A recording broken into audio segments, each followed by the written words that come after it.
Hey everybody, welcome to the Outlet Podcast vlogs on YouTube. My name's Gazy. I'm the host of the Outlet Podcast, which you can find linked in the description to iTunes, Soundcloud, Stitcher Radio, all these places. It's linked as well as my social media, so you can holler at your boy. I gotta just jump into this Solely and Holy entertainment vlog, Solely and Holy vlogs or playlist. It's a playlist that I have on my channel where I like to talk about, like to educate and edify. Educate people who aren't Christians about Christianity and edify my brothers in the faith. Here we go. If God called you through it, He's going to keep it together. Okay, let me reset that. Okay, maybe not that one. Let me try it again. If God called you to do it, He's going to keep it together.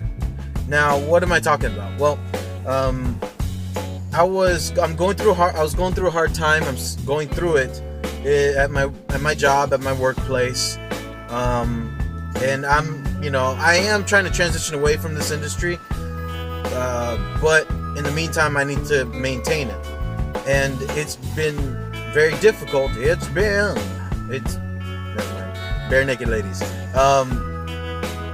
It's been difficult, but it hasn't been impossible. I wasn't gonna cry. There's a French fry in my throat. I'm not crying. Anyways, so I was just like really going through it, and I read a verse. I read a verse this morning in the Bible. I was reading Psalms 27, and I found a lot of encouragement. I found a lot of encouragement in Psalms 27. I can't read it to you. You're gonna have to read it yourself. Psalms 27. The Lord is my light and my salvation. Whom shall I fear? And there's more. A lot of great stuff in that psalm. Very educational and very motivating. Well, I started thinking about Noah for some reason because I like Noah. He's an awesome dude, and I asked myself tons of questions about this crazy dude. First one, I said, Noah had 3 kids after being 500 years old. Did you know that? It's in the book of Genesis chapter 5 at the end, last verse. And I was reading it. He worked on that ark for 100 years. Not including the 500. It was 500 and the first, second, he worked on it for 100 years. So he never saw rain. The earth didn't know what rain was. But he was working on this bad boy. He didn't even know what that bad boy was. Okay, let's keep on going, because it just gets stranger. When did all the animals get together? When God told them that He's going to send them, did God send them like all at once at a time? Where did He send them to? Did they all automatically just go on the boat, or were they just chilling in a valley, waiting for everything to be done? Let's talk about that thing being done. Did it start to flood water? Did it start to rain the second He finished it, or was it raining as He was working on it? Like, was there a time where some questions could be answered with context, biblical context.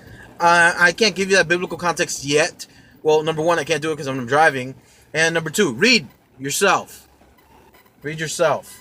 Book of Genesis, chapter 6 and chapter 5. And chapter 7, too. Anyways, all these questions were coming to my head.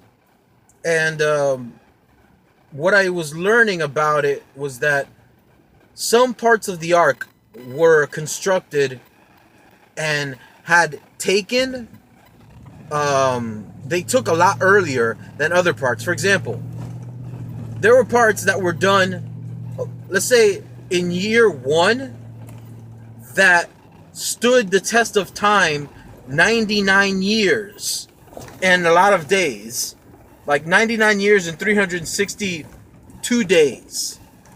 They've been waiting because not everything was done all in one day. So you got one piece of wood that's been bent for tens of years, tens and tens and tens of years. It makes you wonder how that giant boat was able to stay afloat. And it was at that moment that I realized one thing. If God called you to do it, He's going to see through it. Oh man, I hate how pastors like to rhyme stuff, because I don't like to rhyme stuff all the time, and it makes you feel peer pressured. If God called you to do it, He's going to maintain it. He's going to sustain it. Did it, and He's going to hold it together. If you are working on a relationship, well, guess what? If it's something that pleases the Lord, and it's purposeful and things that God will do and talk to you about, if he wants to see it through, He will. You just have to work at it, like Noah, for tens and tens and tens and tens and tens of years. Noah worked on that ark, and we get freaked out when something doesn't go our way one time. Relationships, careers, education, car payments, cell phone payments, all these payments, everything takes time and work, which stinks, because time will pass by, but if you're not working, then it doesn't matter. But if you're working real hard in a short amount of time, that's good, but you're going to kill yourself. You're going to exhaust yourself. There needs to be an honest balance. And Noah was able to find a balance after a long time building that ark, and he was able to finish it. So this gave me peace, because if God has entrusted something into your hands, whatever it is, if God's entrusted something into your hands, then no matter whether you're worthy, whether you deserved it or not, whatever, even if it's a talent and you are ungrateful, like I did a video that's been getting a lot of views, in my opinion, it's been getting a lot of views, and I want to say thank you very much for watching the video. I hope you're blessed. If God has given you a talent, you should use it. You should use the talent. It takes time. But the purpose of the talent is not the talent itself, but it's about you going through process of the talent.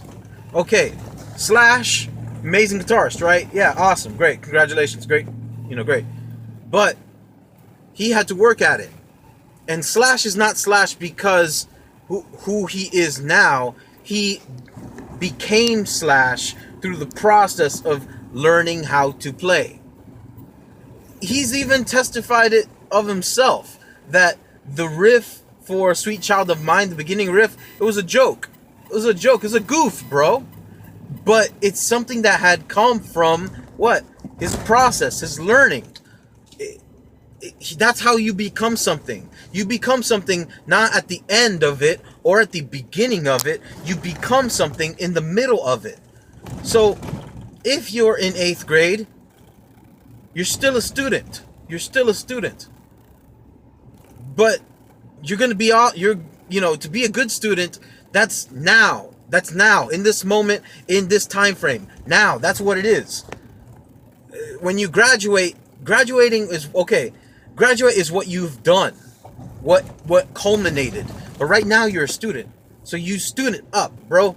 Do that. So yeah, man, I was really encouraged by the idea that if God purposed it, if He allowed it, if He called it into existence, that He's going to maintain it and sustain it. And whether you believe it or not, He's going to be worshipped from it. He's going to receive the glory from it. That made me feel good, because there are things that I don't deserve. The things that have just fallen. You ever have something fall into your lap and you're like, what the heck? And everybody really is like, wow, that's awesome. And you're like, what? Like, I don't know. Like, let's say, like, it happens in Pokemon Go all the time. You show your Pokedex to somebody and that person's like, oh my gosh, you got a Charmander? And you're like, yeah. Yeah, I got like 50. I just didn't want to evolve them yet. Like one of those things.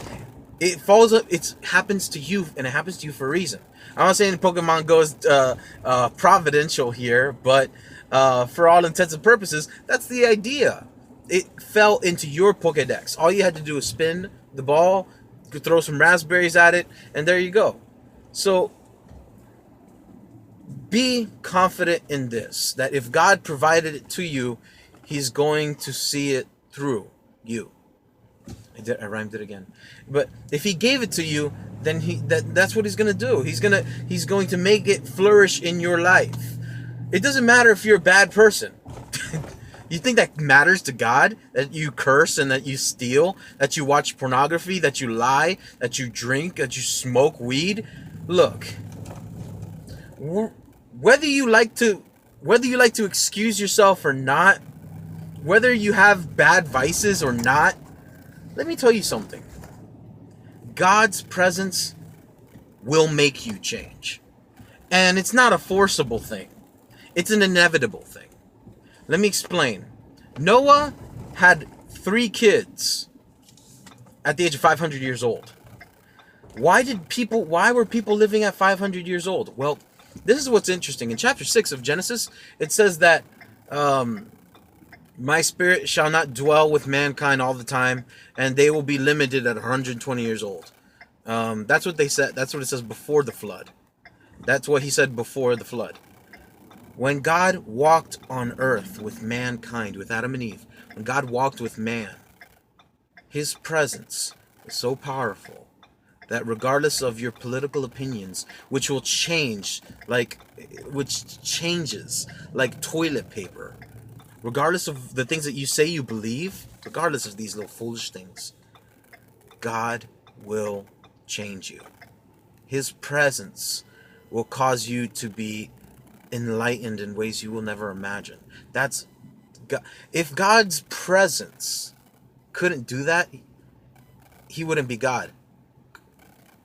I mean, what power does the Almighty have if His sheer ambiance changes things around Him? So yeah, number one, at the end, to conclude this little vlog, number one, if God provided it to you, He's going to sustain it. He's going to maintain it. That boat that you're working on, whether it's a relationship with your mom, your stepmom, if you don't like your stepmom, your work, your career, whatever it is, you can it's one or two things, whatever it is. Either you ask God to help keep it afloat, or be at peace and know, since He provided it, He's going to make it float.